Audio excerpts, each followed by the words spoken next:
di anak itu, kalau kita bicara anak, keperawatan anak, itu kita akan bicara apa namanya konsep, kita bicara askep, tapi juga akan kalau konsep itu ada prinsip-prinsip di keperawatan anak termasuk etiko-legalnya. Jadi di dalam soal anak yang 30 butir itu kurang lebih 30%-nya itu ada soal etik, 20%-nya ada soal konsep. Nah, biasanya soal konsep memang masuk di dalam askep. Jadi cukup apa namanya sangat bervariasi. Mungkin saudara sudah pernah tryout ya, tryout. Ya, coba itu diinternalisasi. Di tryout itu soalnya berapa? Memang cuma 30 butir kecil, anak tuh 30 butir. Lolos 30 butir saudara masih bisa benar berarti 150 soal. Kalau saudara lepaskan anak 30 soal, saudara lulus tuh 150 soal. Tapi syaratnya benar semua. Itu masalahnya. Ya kan? Nah, saudara kan harus punya target 150 soal benar. Itu. Ya. Jangan punya target, bukan ambang batasnya cuma 100 soal. Kecil. Gitu ya. Gitu. Ya, jadi ini. Baik, saya akan share screen ya. Share screen mana ya?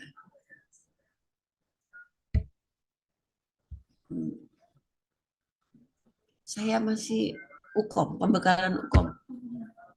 Ya, nanti tunggu. Nah, oke, bentar ya.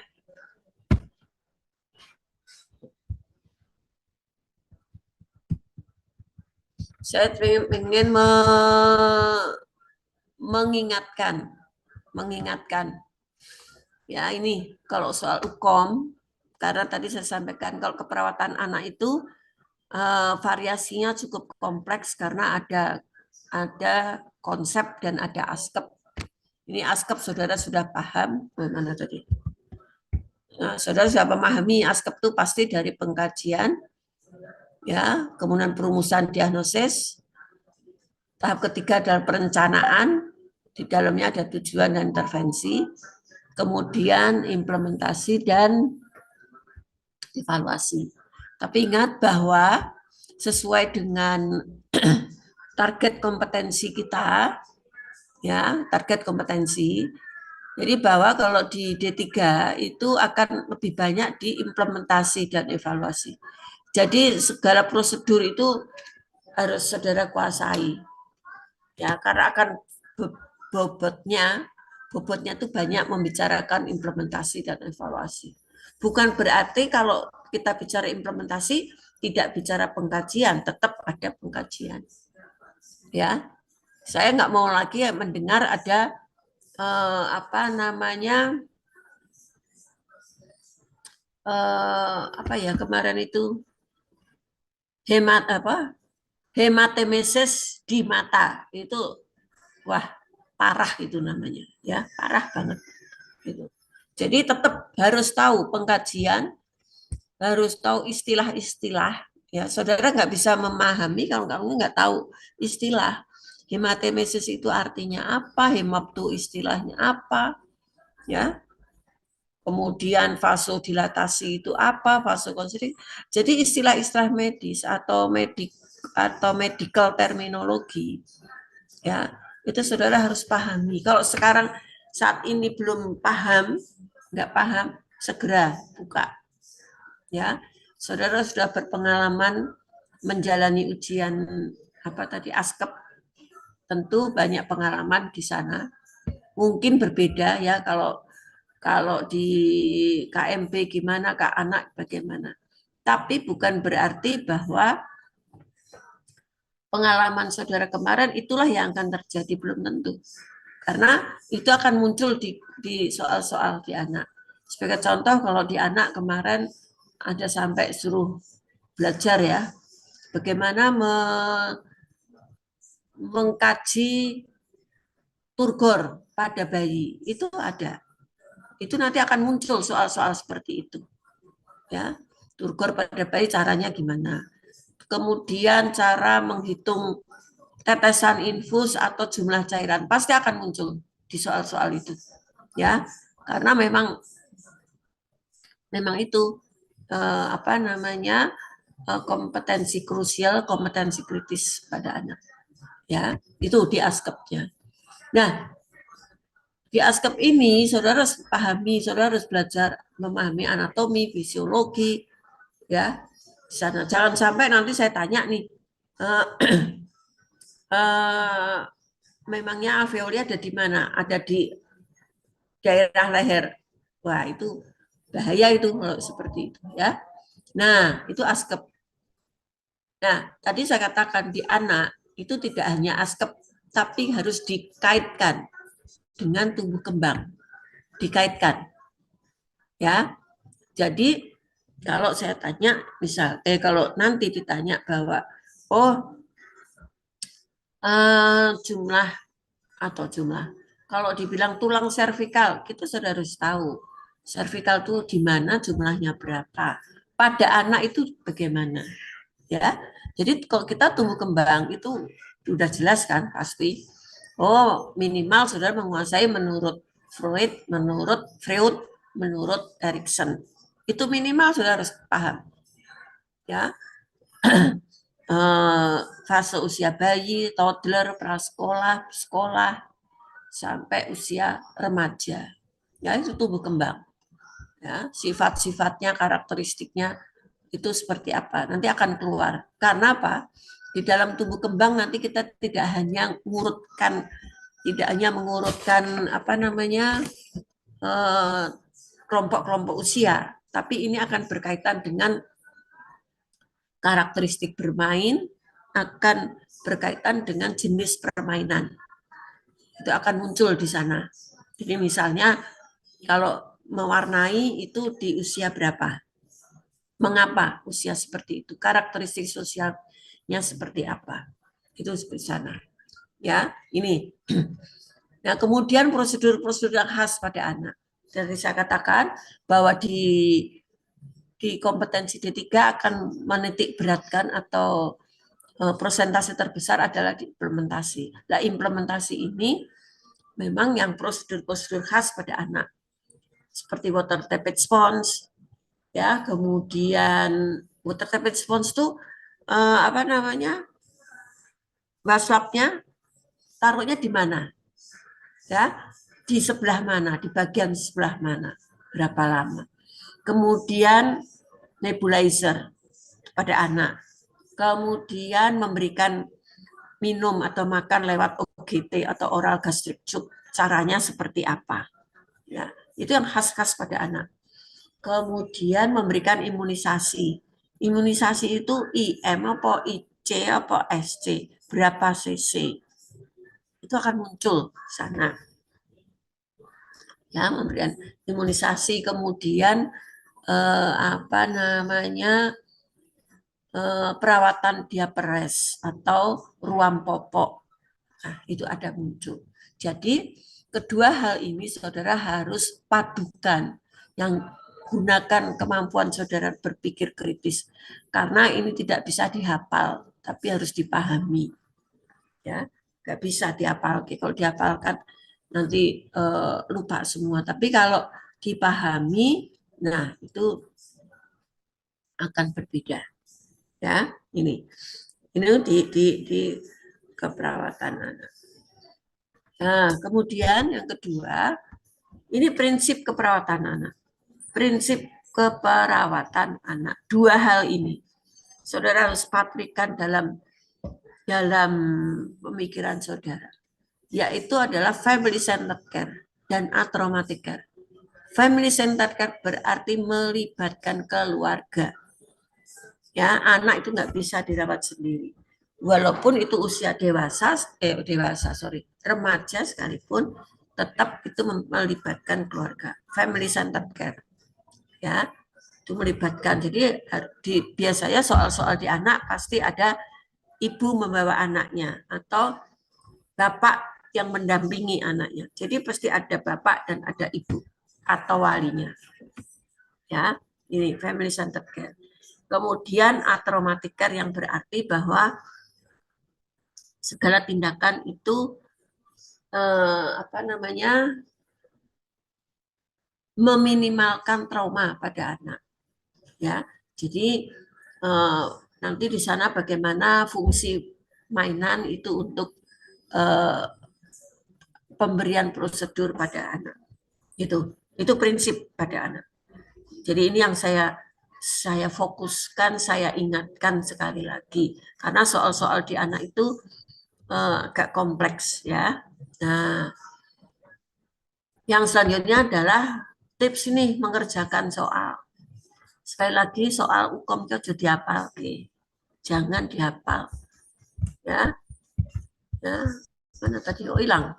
Nah, tips mengerjakan soal itu yang pertama adalah yang dibaca bukan statementnya, bukan pernyataannya, tapi yang dibaca pertama adalah pertanyaannya ini loh. Di bawah ini ada pertanyaan, ya. Jadi yang jangan bacanya jangan dari atas, bacanya di bawah. Apakah karakter bermain anak usia 2,5 tahun? Sehingga di dalam pemikiran saudara sudah jelas anak 2,5 tahun itu anak toddler, gitu ya. Toddler itu sudah harus dibayangkan, oh anak toddler itu kalau karakteristik bermain berarti dia paralel. Artinya paralel itu apa? Paralel itu adalah bermain bersama, tapi mainannya sama, tapi tidak ada komunikasi. Apapun penyakitnya, ini kuncinya karena karakter bermain anak usia 2,5 tahun. Kuncinya adalah di anak usia 2,5 tahun dan karakter bermain. Itu kuncinya. Sehingga kalau saudara membaca option jawaban, sudah jelas, itu paralel. Nggak usah lihat yang lain-lain. Karena kuncinya ya di sini. Pertanyaan ini kuncinya. Karakter bermain dan di 2,5 tahun. Yang di sini ini adalah embel-embel aja. Ya, ini namanya distraksi. Ini namanya nggak pengaruh sekali. Mau dia sakit kanker, mau dia sakit apapun, umurnya ya 2,5 tahun. Ya karakteristik sosialnya adalah karakteristik sosial toddler. Itu. Ya, jadi itu contoh dari apa namanya bagaimana tipsnya membaca soal seperti ini. Maka cari dulu ini apa namanya pertanyaannya. Itu ya. Kedua bahwa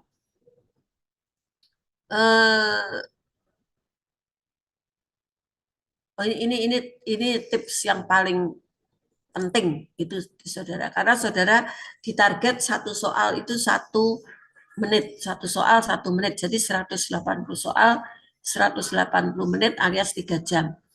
Jadi kalau saudara terpaku di soal yang panjang ini, saudara habis waktu. Tapi kalau saudara fokus di pertanyaan kemudian saudara bisa jawab, saudara akan langsung menjawab. Sisanya bisa untuk membaca soal-soal yang lain. Seperti itu. Ya. Atau bisa mengulang lagi kalau saudara ragu misalnya. Ya. Itu. Kemudian saya mau kasih contoh ya. Soal ini.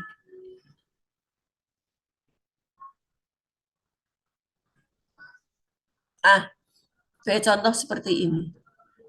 Ya. Ini soal apa ya? Soal anak. Tapi ini coba siapa yang bisa menjawab nih? Silakan dijawab. Saya kasih waktu berapa menit ya? 0,5 menit. Silakan dijawab. Dengan trik tadi, baca pertanyaannya. Bagaimana respon perawat? Oh, respon perawat nih terhadap kondisi ini. Kondisi yang mana ya? Coba silakan siapa bisa jawab. Dari A, B, C, D, E. Ya. Mana? Saya bisa jawab. Silakan jawab.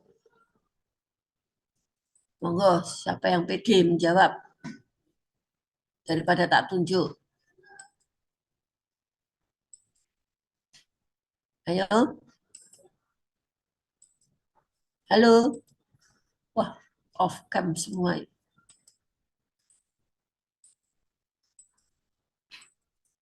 Ayo teman-teman silakan direspon Monggo, pertanyaan dari Bu Lucy. Salah enggak apa-apa. Kita salah tuh di enggak sini apa-apa. belajar bersama.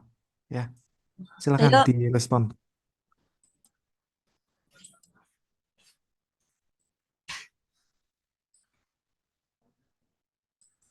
ini pada ke pasar kok ya? Kok off cam semua? Ayo Jibrilian dijawab. Ada enggak nih Jibrilian? Izin menjawab, Bu. Ya, Kalau dari saya C, Bu. C. Mengedukasi keluarga tentang penggunaan herbal yang tidak benar, gitu ya. Ya, Alasannya Bu. apa, Mas? Karena kan apa namanya keluarga memberikan obat herbal dengan keyakinan mereka. Nah, Mm-mm. untuk itu kan apa namanya dari segi medis sendiri, kadang obat herbal itu belum ada kepastian dapat menyembuhkan seperti itu, Bu. Oke, good. Ada yang lain? Bagus. Yang lain? Halo? Ini sepertinya teman-teman ini minta ditunjuk deh Bu kayaknya Bu. Iya kok memang tembak loh. Iya. Oke, jadi ke soal ya, bagaimana respon perawat menghadapi kondisi. Kondisi apa toh? Oh, anak 5 tahun dirawat demam. Ya, kebiasaan orang kita kan pakai obat-obat rumah, obat-obat herbal ya. Pakai misalnya apa kayak jenenge dikompres lidah buaya, dikompres itu kan obat-obat herbal itu ya. Padahal dia dirawat di rumah sakit gitu kan. Pasti dong ada konflik. Tadi Jibrilian mengatakan mengedukasi keluarga tentang penggunaan herbal yang tidak sesuai medis, gitu kan? Karena belum teruji secara klinis. Ada benernya. Benar, ini masalah etika nih. Karena kalau di etika itu ada namanya pasien punya hak untuk menolak, pasien punya hak untuk menerima. Itu haknya pasien. Kita harus menghormati hak, ya. Namun demikian, di sini ada namanya konflik nih, konflik etik atau dilema etis, ya. Satu sisi anaknya dirawat, tapi maunya pakai herbal, ya. Lah boleh apa enggak toh kan gitu. Tadi dibilang Jibrilian nggak boleh apapun itu karena itu belum teruji secara klinis. Benar, itu betul. Tapi juga ini semuanya benar gitu loh. Misalnya kita sekarang ini punya ada namanya ini kan benar nih mendorong keluarga menggunakan hak otonominya. Itu otonomi perawat. Kalau kita di prinsip etik ada namanya otonomi, ya, otonomi pasien, tapi juga perawat juga punya otonomi juga dong. Nah, pasien juga punya hak menolak, pasien punya hak menerima, ya. Kemudian nggak salah tadi eh, jawaban dari Jibrilian.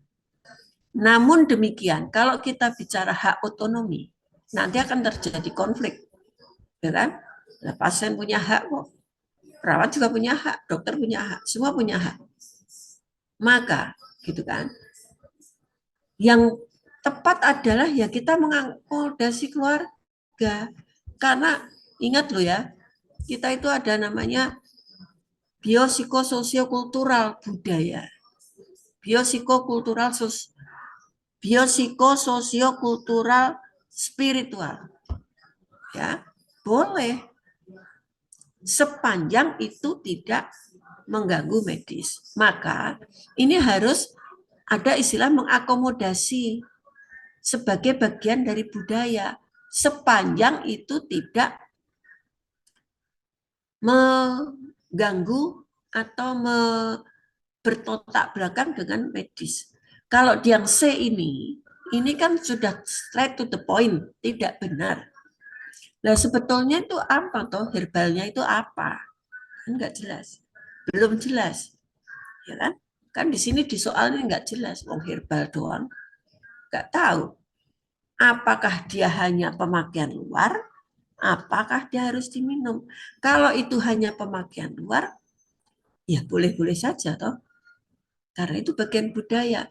Kalau dulu tuh kalau anak demam tinggi suka diberi kompres apa namanya kok demam tinggi. Kalau anak dengan sakit perut suka diberi perutnya tuh dikompres dengan daun jarak misalnya. Tahu nggak kamu daun jarak? Anak zaman now nggak tahu tuh anak daun jarak. Misalnya. Itu boleh kalau itu tidak mengganggu prosedur medis. Maka yang tepat di sini adalah yang B. Kita mengakomodasi. Semua punya hak otonomi. Perawat punya hak, keluarga juga punya hak. Mari kita diskusikan. Nah, itu yang tepat. Ya, ini. Oke, baik. Ini kedua. Ini juga sehari-hari ya, kehidupan sehari-hari. Monggo siapa yang bisa menjawab ini? Silakan.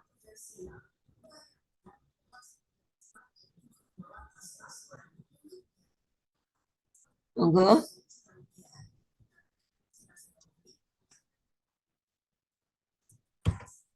Daripada saya tunjuk nanti kaget.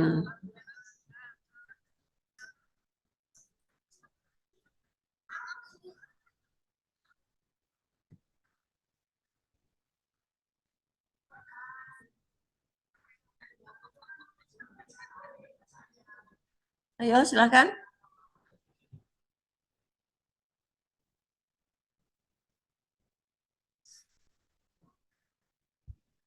Monggo.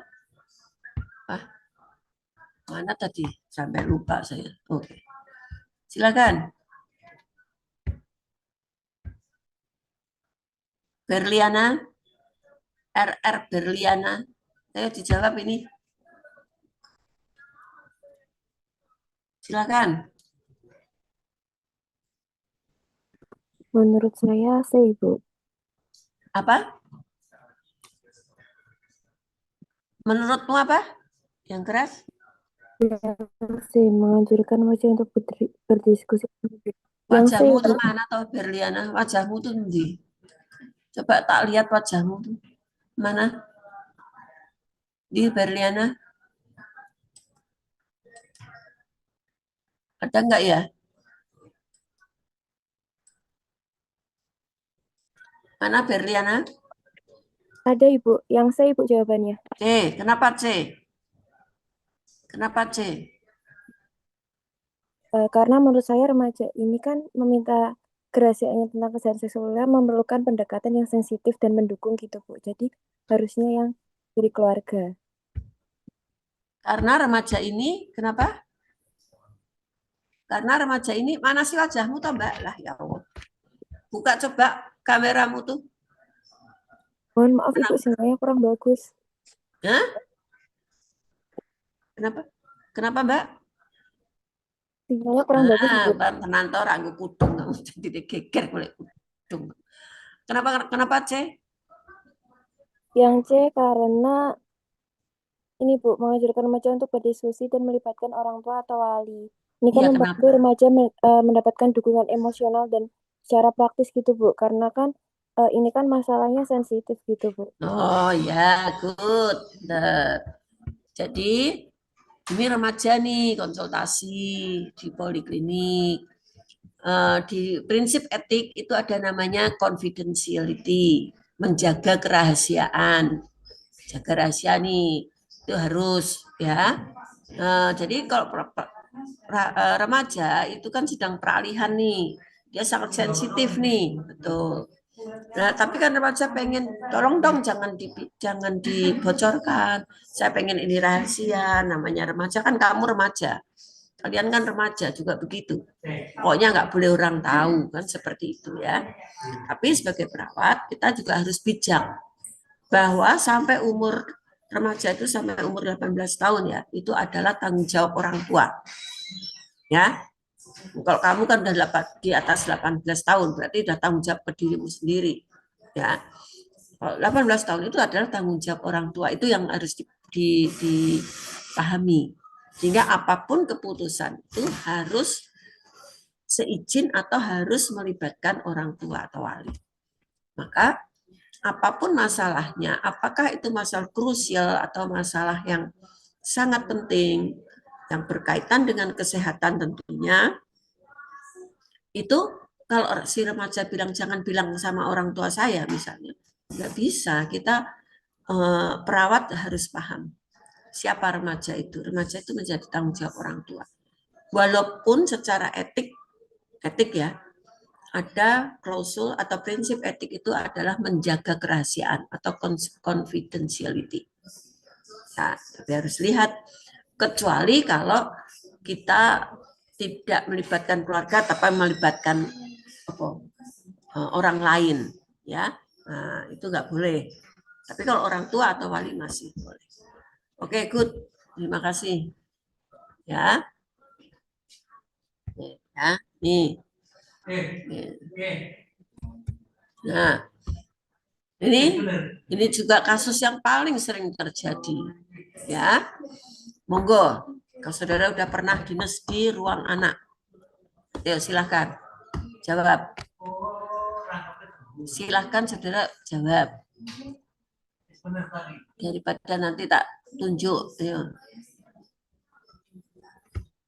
Yuk jawab. Apa yang harus dilakukan perawat? Ini melakukan apa nih? Ini kalau saudara dinas di rumah-rumah sakit besar kayak Sultan Fatah ya, kemudian Ambarawa, itu pasti ketemu nih pasien-pasien ini, ya, apalagi pasien-pasien dengan PBRT, bayi risiko tinggi, banyak nih, pasang ini, pasang itu. Kemudian mungkin ada yang pernah dinas di Piku ya, Piku di Rumah Sakit Wongsonegoro itu PBRT-nya kan di NICU, gabungan di situ. Nah, akan banyak kasus seperti ini. Silakan. Silakan dijawab. Ini katanya juga dengan etik. Monggo. Ayo. Siapa yang mau jawab?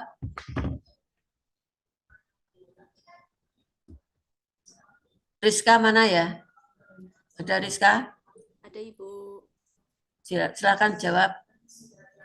Baik, izin menjawab ya Bu. Kalau menurut saya itu yang D, karena di soal itu kan pas keluarga menolak rencana tindakan atau prosedur medis, berarti itu kan etik autonomi. Memang kita menghargai hak pasien. Hak pasiennya menolak untuk diterapkan apa prosedur medis yang akan dilakukan ke anaknya. Jadi untuk itu karena perawat menghargai keputusan pasiennya, menurut saya sebaiknya yang harus dilakukan perawat itu yang mendokumentasikan penolakan pasien dan keluarga. Oke, good. Terima kasih. Tapi kurang tepat. Otonomi haknya pasien, betul. Hak pasien itu loh, boleh menolak, sah saja. Tapi di sini ada clue-nya. Kondisinya kompleks ini. Ya, kondisinya kompleks.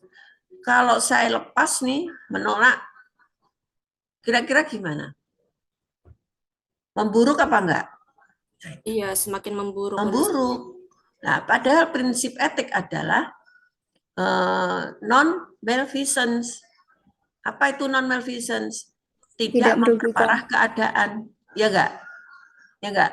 Ada beneficence, melakukan doing good, atau melakukan kebaikan, doing good, dan ada non-malfeasance. Artinya tidak memperparah keadaan. Kan begitu. Ini kondisinya kompleks ini. Ya kan? Kan banyak tuh bayi-bayi PBRT itu kan yo sesek napas, yo megap-megap, kan gitu ya. Pasang ini itu. Nah, kalau keluarganya menolak, maka tadi betul sih, dokumentasikan, oh itu haknya dia kok. Tapi sebelum menandatangani hak otonominya, tolong jelaskan dulu kondisinya. Nah, maka sebelum itu kita diskusi dulu kondisi anak ini dengan semua tim kesehatan. Ini gimana tuh? Anak ini, bayi ini itu prognosisnya tuh seperti apa? Kalau memang prognosisnya sudah tidak memungkinkan banget, ya monggo kita tolak. Dokumentasi penolakan segera ditandatangani. Tapi kalau belum ada keputusan final, gitu kan, ya nggak bisa. Ingat di konsep paliatif ya, di konsep paliatif care bahwa hari pasti atau waktu pasti meninggal haknya siapa? Allah kan, Tuhan. Ya, kita mengusahakan. Itu prinsip paliatif care itu. Makanya kok di dalam etik itu ada do no harm, non maleficent. Ada doing good, beneficent. Ya. Nah, kalau itu langsung penolakan itu langsung ditandatangani keluarga, wah, nanti etanasia nanti judulnya, ya, gitu. Jadi ini harus didiskusikan. Ya, itu beberapa. Satu lagi nih kasus etik. Ini juga banyak. Satu lagi kasus etik. Siapa yang mau jawab? Silakan.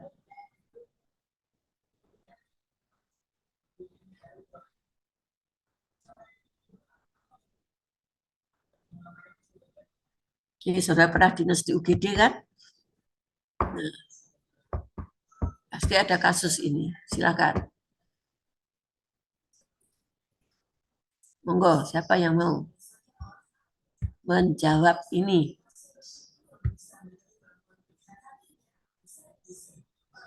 Rega, mana Rega? Hadir apa enggak? Rega, halo? Hadir apa enggak Rega? Masih tidur? Halo? Oh, enggak ada nih Pak Iwan. Yosi ada hadir enggak? Enggak hadir juga. Kemudian tak panggil satu-satu. Gitu.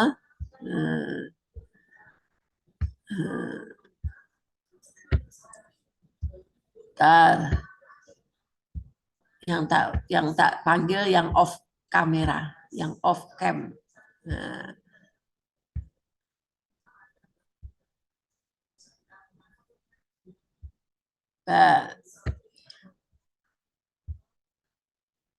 Yusuf, ada Yusuf? Masih tidur? Pokoknya tak panggil yang off cam. Yes. Yusuf? Ada, Bu. Nggak ada? Ada, Bu. Saya, Oh, Bu. ada. Silakan dijawab. Ini Yusuf. backgroundnya nutupin, Bu. Hah? Backgroundnya nutupin mukanya, Bu. Backgroundnya kenapa? Ya rasa Menutupi pakai muka background. Coba biar saya lihat wajahmu.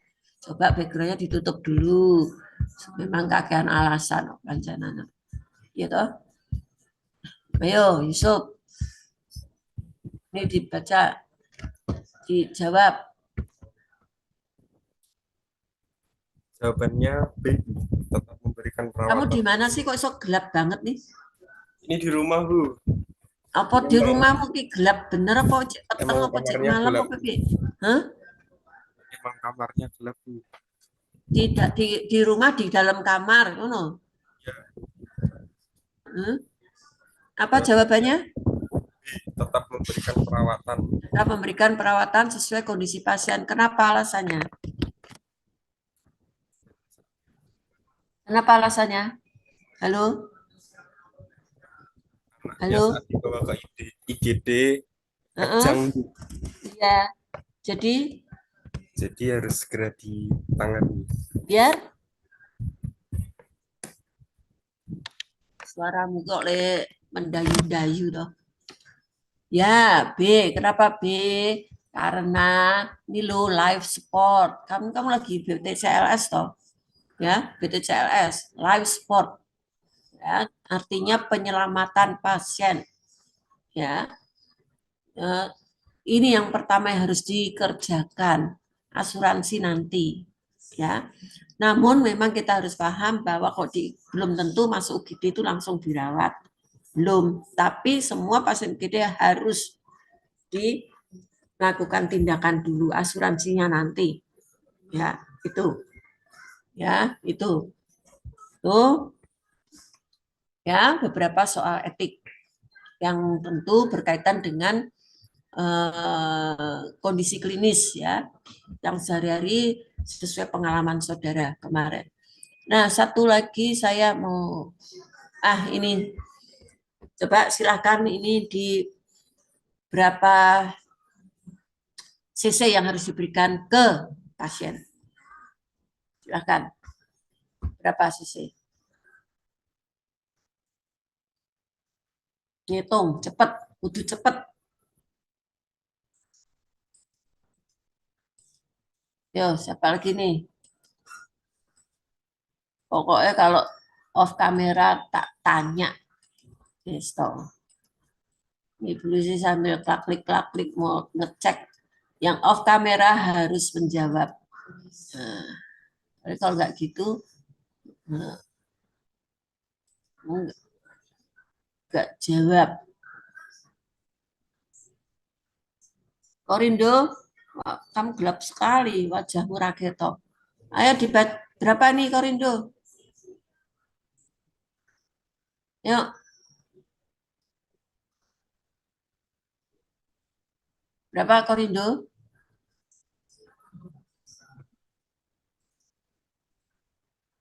1,25 Bu. 1,25. Kok bisa 1,25 dari mana?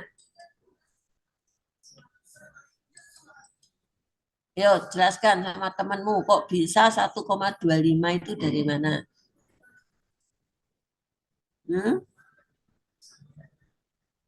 Halo Korindo. 250 dibagi 250 apa? miligram Bu. Miligram dibagi apa? 250 miligram dibagi bagi piro? Ayo. Ayo, hari apa pasienmu selak mati nanti? Cepet.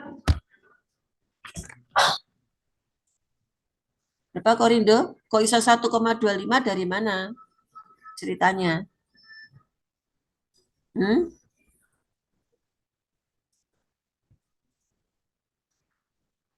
Ada yang bisa bantu Korindo katanya kok 1,25 itu gimana dapatnya? Yo. Pakai rumus dosis yang dibutuhkan dikali volume yang tersedia dibagi kandungan pada volumenya itu. Nah, piye Nadia? Dosis yang dibutuhkan berapa? Jadi kan larutannya itu kan 100 mg. Dibagi 5 cc itu Bu, ampisilin 1 ampul kan berisi 5 Yang cc. 100 mg itu mana sih? 1000 mg Ibu maksudnya. 1000 Jadi mg. 1000 mg itu dibagi 5 cc ampulnya, isi ampul kandungan pada ampulnya menggunakan perbandingan 250 mg dibagi cc yang dibutuhkan. Jadi 250 dikali 5 dibagi 1000. Jadinya 1,25 cc. 250 dikali 5 bagi 1000 ngono. 250 dikali 5 dibagi 250 dibagi 1000 kali 5. Iya, Bu. 250 dibagi 1000 kali 5. Itu atau gampang toh 1000 dibagi 1000 ki berapa kalinya 250? 1000 bagi 250 berapa? 4. Loh, 5 bagi 4 piro? 1,25. Ngaten jeng. Ya, tuh 1,25 cc. Ya. Oke. Nah, cariin lagi.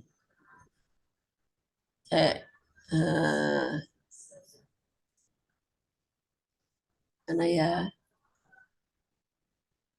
Oh, ini. Coba ini gimana nih? Leukemia. Ini tumbuh kembang ini.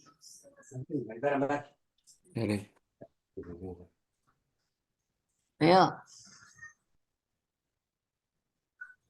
Anak 6 tahun. Gitu. Nah, dia harusnya sudah bisa apa? Dia sudah di fase apa? Yo, siapa yang mau menjawab? Ayo, monggo. Mesti sambil klik-klik yang off kamera tak tembak wis to pokoknya.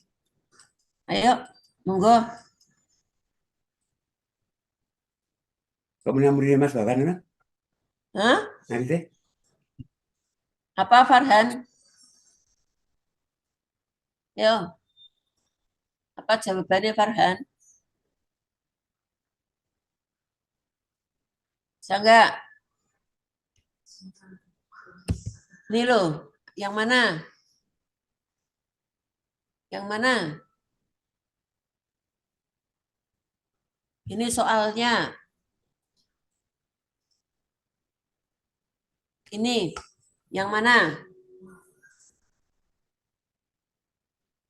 Jawabannya, yo.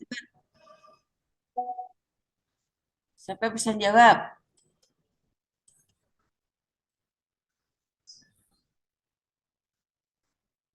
Apa Amru? Jawabannya yang D, Bu, gangguan tumbuh kembang. Gangguan tumbuh kembang. Emang dia Yes. sudah terganggu. Nah, ini Ya. belum ada data mana yang menyatakan terganggu. Ya, data mana?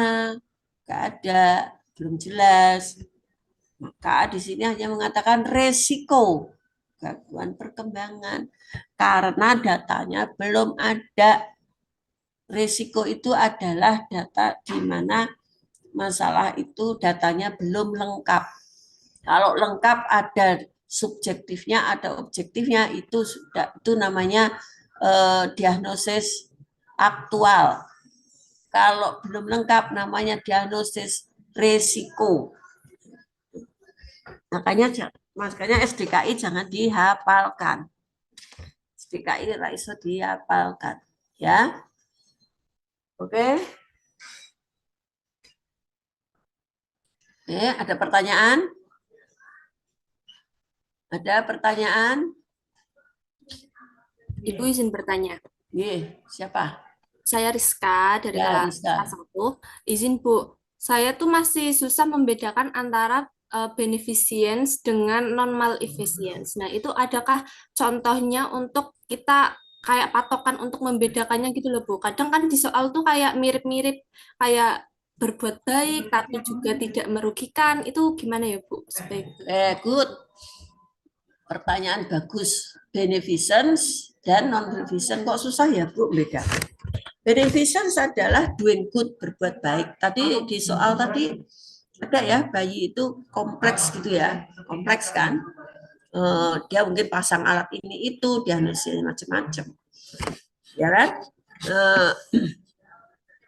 Non-malfeasance adalah do no harm, jangan memperparah keadaan. Gampangnya begitu. Lah membedakannya gimana ya? Kalau tadi di dalam kasus yang seperti bayi tadi, itu ada dua kegiatan di situ, dua prinsip etik ada di situ. Doing good adalah kita harus penyelamatan, life savingnya bayi. Tetap apapun harus saya lakukan, gitu. Ya, jadi kalau itu kemudian penolakan oleh keluarga misalnya, boleh saja, tapi kita keluarga harus dijelaskan, menerima penjelasan. Kalau ini saya copot nih alatnya, maka akan terjadi seperti itu. Nah, itu namanya non-revision. Do no harm. Lebih ada lagi contoh misalnya nih ya. Jadi sebetulnya ini hampir mirip, tetapi kita harus mana yang life saving, ya. Karena kalau do no harm atau memperparah itu, misalnya begini, kamu kan lagi BTCLS ya, BTCLS, ada trauma nih, ada fraktur, trauma di jalan, fraktur, kan orang segera dong mengangkat pasien itu ya. Nah itu sebetulnya itu non malfeasance, itu memperparah. Kenapa memperparah? Karena kita harus, pertolongan itu harus tahu dulu kondisinya pasien. Ya, apakah kondisi pasien ini aman apa tidak? Kalau itu tidak aman dan kemudian kita lakukan tindakan, itu itu memperparah keadaan. Nah, supaya kita tidak perparah keadaan, maka dalam menolong itu ada namanya harus tahu situasi si pasien ini seperti apa. Itulah non-malfeasance. Do no harm. Tidak mencederai, tidak memperparah. Artinya semua kebaikan kita, semua tindakan yang baik belum tentu kan untuk kebaikan pasien. Siapa tahu itu malah memperparah. Ya, itu seperti itu kalau kita bawa di IGD. Pasien kejang, bayi kejang. Kejang nih. Ya, apa yang harus kita lakukan? Ya kan? Yang kita lakukan adalah gitu kan? Lakukan buka baju, karena ini buka baju, cek semua, jangan langsung dikasih apa namanya? Sudip lidah, nggak boleh. Itu namanya mencelakai. Sekarang nggak boleh seperti itu. Nah, supaya menjaga lidah nggak terjatuh gimana? Miringkan kepalanya. Nah, itu seperti itu. Itu seperti itu, Rizka. Ya, jadi kita harus betul. Makanya saya selalu pesan, sebelum melakukan tindakan, walaupun fokus motif nanti mayoritas diimplementasi, maka harus diingat, pengkajian itu harus ada. Karena pengkajian itu ada di segala aspek. Pengkajian ada di diagnosis, pengkajian ada di perencanaan, pengkajian ada di implementasi, bahkan ada di evaluasi.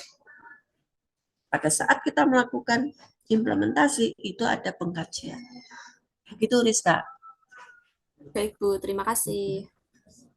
Ada lagi yang mau bertanya?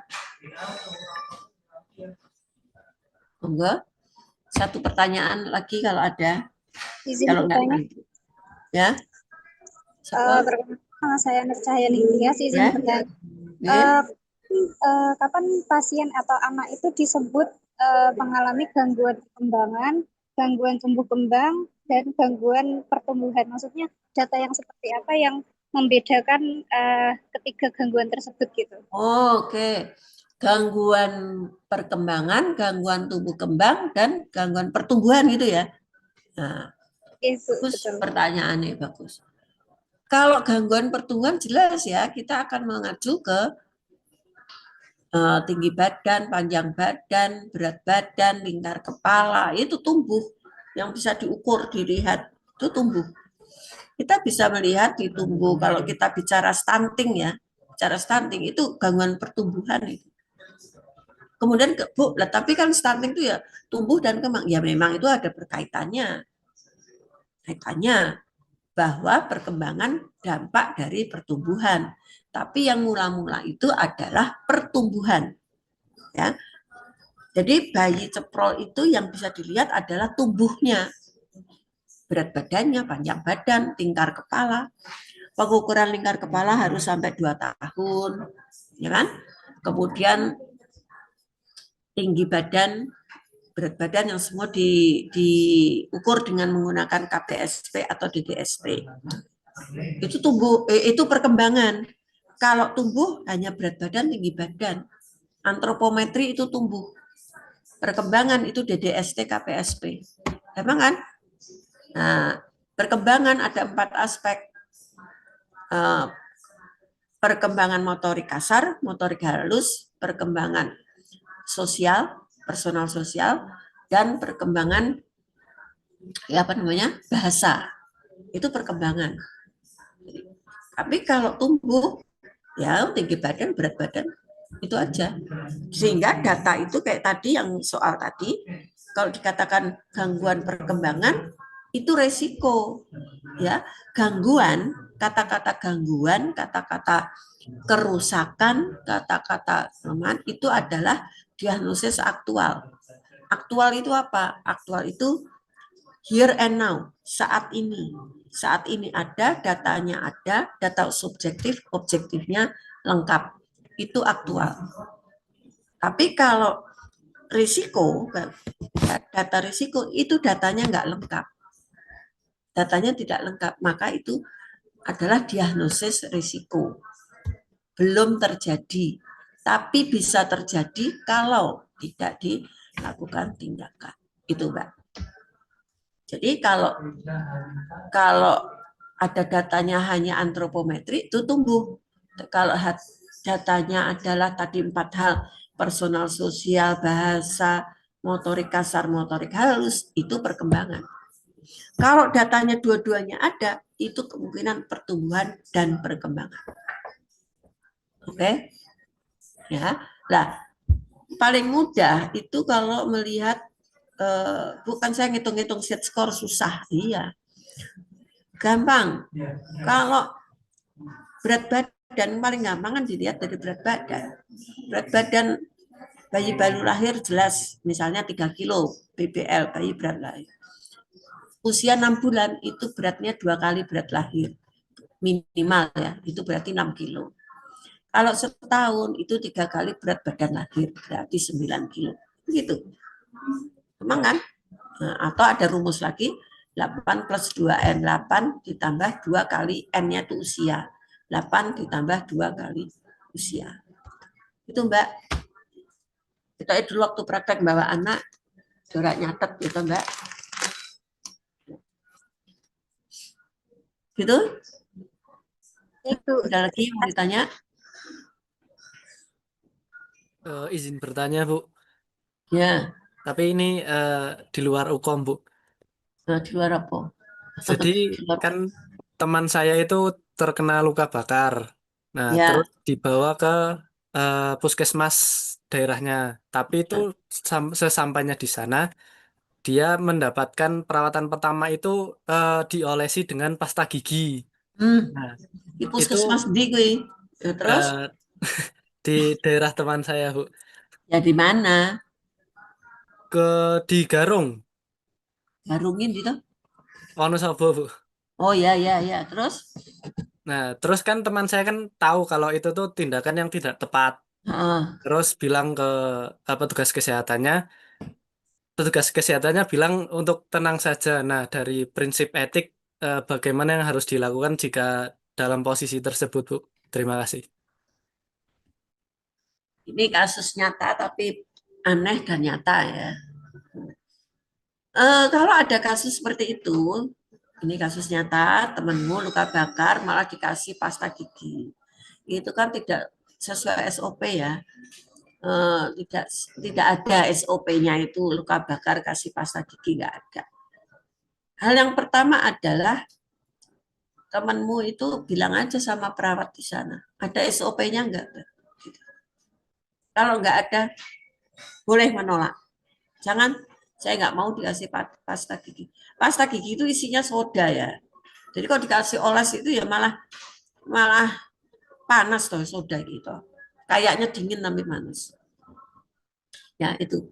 Jadi pasien punya hak untuk menanyakan SOP-nya ada tidak. Punya hak itu. Ya. Nah, kalau mereka tidak bisa menunjukkan itu SOP, boleh punya hak menolak. Saya nggak mau. Saya mau pergi aja ke vaskes yang lain. Itu Mas. Jangan sampai. Lah itu yang tadi ditanyakan Rizka ini. Ini ini bukan beneficent, tapi ini malah mencelakai pasien. Itu nggak benar. Itu kalau dia memberikan askep tidak sesuai SOP itu namanya tidak berintegritas. Salah satu prinsip di etika adalah integritas. Integritas itu apa yang tertulis itu yang dilakukan. Nah, kalau pasien itu ragu, masa sih luka bakar dikasih pasta gigi, tanyakan ada nggak SOP-nya. Ada nggak SOP? Kalau SOP-nya tidak ada, lebih baik nggak usah, tolak. Begitu Mas. Ya. Baik Bu, tapi kan di sisi lain dia juga butuh pertolongan gitu Bu. Terus gimana Bu? Dia kan bisa ke vaskes yang lain. Berarti harus minta rujukan saja Bu? Ya nggak usah, quit aja. Bisa quit kan, karena pertolongan tidak satu boleh deh, bolehlah minta rujukan. Kalau nggak diberi rujukan, quit. Gitu Mas. Baik Bu, terima kasih Bu. Ya, ya syukur dia mau memberikan rujukan. Kadang-kadang kalau merasa ditolak kan nggak mau nggak mau memberi rujukan. Ya. Kan gitu Mas. Ya boleh, pasien boleh menolak dulu. Sepanjang itu tidak sesuai dengan SOP. Ya. Gitu Mas Jibrilian. Ya, Bu, Tidak terima semua kasih Bu. yang diberikan oleh tenaga medis itu benar. Pasien punya hak menolak. Kan saya pernah cerita toh di kalian ya. Saya berobat, dokter loh yang dokternya tidak melakukan pemeriksaan fisik. Ini saya pribadi. Dokternya tidak melakukan di rumah sakit, tidak melakukan pemeriksaan fisik, hanya menanyakan dari jarak jauh, kemudian muncul obat, saya diberikan obat aduh apa namanya jadi lupa, aldacton ya, spironolacton. Nah, saya heran kenapa kok dapat spironolacton ya? Karena saya tahu spironolacton itu adalah obat untuk diuresis khususnya untuk pasien-pasien dengan gagal jantung. Kan gitu. Saya cek lagi disposisi dari dokter, saya didiagnosis CHF. Lah, CHF itu kongenit apa namanya? Congestive heart failure, berarti gagal jantung. Wah, saya nggak mau dong. Kan begitu. Saya makan, saya tolak. Betulan saya tolak. Seperti itu. Ya, hanya masalahnya kan saat itu saya perawat, saya paham. Nah, kalau itu pasien awam seperti temannya Mas Jibrilian tadi, itu tetap boleh. Dia boleh meminta advokasi oleh perawat yang lebih kompeten. Gitu Mas. Boleh. Itu ya. Itu Mas Jibrilian paham? Ya Bu, terima kasih Bu. Baik, terima kasih Pak Iwan. Saya rasa cukup. Baik, terima kasih Bu Lucy atas materinya yang sangat bermanfaat sekali tentunya untuk teman-teman D3 keperawatan ini untuk menghadapi UKOM yang sebentar lagi ini ya. Tinggal menghitung hari ini teman-teman. Terima kasih Bu Lucy. Terima kasih, semoga sukses semuanya. Iya. Amin. Terima kasih Bu Lucy. Izin live. Oke, baik, terima kasih Bu Lucy. Iya. Oke teman-teman, untuk hari ini pembekalan UKOM-nya dilanjutkan nanti siang ya.